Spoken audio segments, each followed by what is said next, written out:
إياك نعبد وإياك نستعين. Kenapa Nabi khususkan 3 ini dan Nabi sebut sebagai pintu? Karena ketika seorang telah mampu melaksanakan 3 perkara ini, akan terbuka baginya kebaikan-kebaikan yang lainnya yang sangat banyak. 3 perkara tersebut Nabi wasiatkan kepada seorang sahabat yang bernama Mu'adz ibn Jabal radhiyallahu ta'ala anhu. Tentu kita semua mengenal sosok sahabat yang namanya Mu'adz ibn Jabal ini. Sahabat yang kata Nabi SAW, Mu'adz bin Jabal ini nanti pada hari kiamat akan berada di hadapan para ulama di Rabwah dengan jarak yang cukup jauh. Dia paling terdepan. Mu'adz bin Jabal yang kata Nabi SAW, a'lamun nasi bil halal wal haram. Orang yang paling tahu tentang halal dan haram, Mu'adz bin Jabal.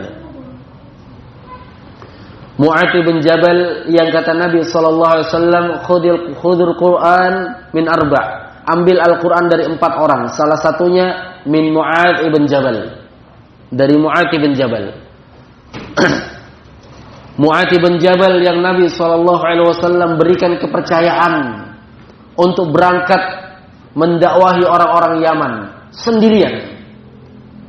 Karena beliau mengetahui kapasitas keilmuan yang dimiliki oleh sosok yang bernama Mu'adz bin Jabal radhiyallahu ta'ala anhu ini. Suatu hari Nabi SAW memberikan wasiat kepada Mu'adz. Ala adulluka ala abwabil khair. Wahai Mu'adz, apakah engkau mau aku tunjukkan dengan pintu-pintu kebaikan? Ini pertanyaan Nabi. Apakah engkau mau aku tunjukkan dengan pintu-pintu kebaikan? Tentu mau. Maka Rasulullah SAW menyebutkan 3 perkara.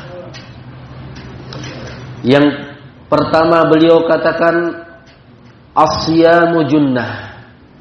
Puasa adalah perisai.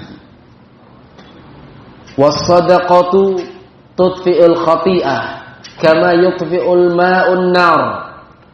Dan sedekah itu bisa memadamkan dosa-dosa, kesalahan-kesalahan sebagaimana air bisa memadamkan api. Yang ketiga, wassalatur rajuli fi jawfil lail. Salatnya seseorang di tengah malam. Tsumma tala, kemudian Nabi sallallahu alaihi wasallam membaca ayat, tatajafa junubuhum 'anil madaji'i yad'una rabbahum khaufan wa tama'a wa mimma razaqnahum yunfiqun. Dan mereka adalah orang-orang yang lambung-lambung mereka jauh dari tempat tidur. Mereka berdoa, beribadah kepada Allah Subhanahu wa taala dengan rasa takut dan harapan yang penuh. Wa mimma razaqnahum yunfiqun. Dan terhadap apa yang Allah rezekikan kepada mereka, mereka infakkan.